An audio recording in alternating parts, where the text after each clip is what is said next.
Hello pianists, this video will cover the beginning fundamentals of how to posture your body and your hands, and will end with finger numbers. So for starters, we'll turn our attention to our piano bench. So you want to have your piano bench first centered in the middle of your keyboard. And a good idea of where to find center is often your name, or these groups of two black keys will center our body around that. You want your bench to be nice and level up to the keyboard and not crooked. That way your weight is distributed here. So we want to be comfortable when we play the piano, but we don't want to sit on our bench like a chair. So I'll show you the improper way. You don't want to feel like you're in a recliner and having your weight towards the back.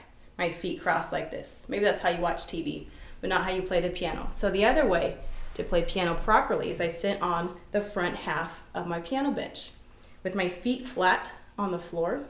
Eventually I'll teach you how to play with the damper pedal on the right. So you want your right foot slightly forward, and you'll feel like your weight is leaning towards the piano. That way we'll encompass all of the muscles of our arms and our back to produce a beautiful sound at the piano.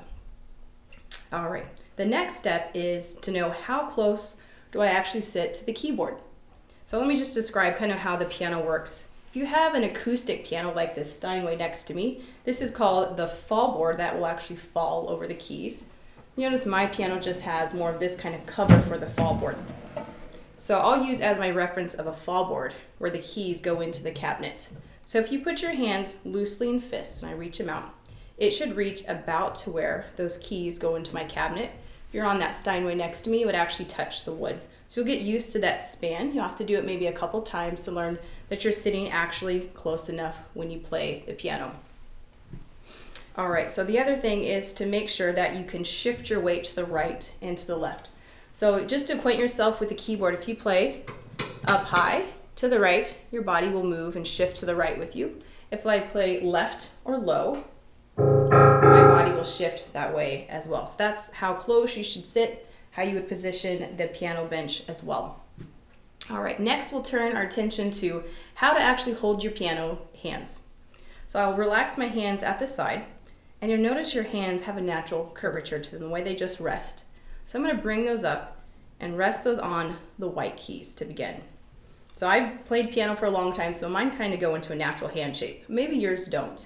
So a couple things to remember is you're going to have your hands feel like maybe they're holding a bubble or a ball just to stay relaxed.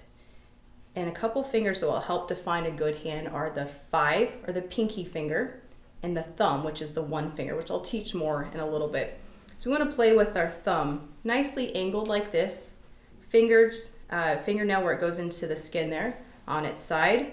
I see a lot of beginners play flat on their knuckles. You won't be able to use your arm strength if you're playing like that, so angled up. Remember, you're holding like that ball in your hands. The 5 finger will be nice and tall like that. Notice if you hold your hand like that, you'll have a level wrist.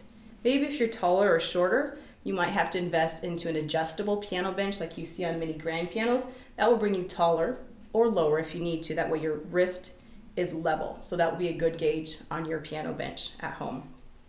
Okay, next let's move into where to play on your fingers. So people think, well, I play on my fingers, but there's precise places to actually have the fingers play on the white keys.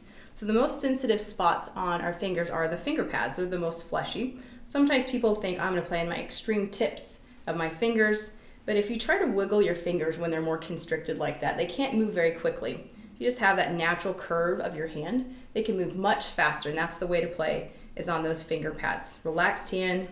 Forgot to mention to sit up nice and tall, no slunched shoulders. And then we'll move into your finger numbers.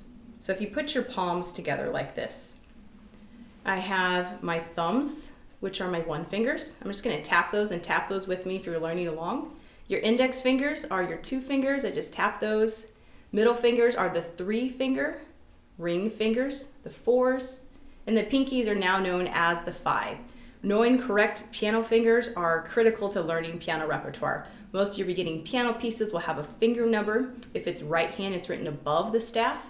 If it's left hand, it'll be written below the staff. And then it'll tell you which finger to put on what note, which you'll learn in later videos. So I just want you to practice that as I call out finger numbers. So tap your 3s together, which is your middle fingers. Tap your 5s, which is your pinky. Tap your 2s, index, tap your 4s, Ring finger are your thumbs, your ones, fours, twos, threes, fives, ones. So just to review, we talked about how to sit with your piano bench, how closely to sit, sitting on the front half with my weight leaned forward. That will help you playing with arm weight. How to hold a default hand position. Just a kind reminder that this is kind of the default position that we'll go to. I'll teach you later some circular techniques, some rotation, and I'll tell you when to use those types of technique based on the musical pieces that you're playing. I'll also review those finger numbers so those become really automatic. So thank you for watching.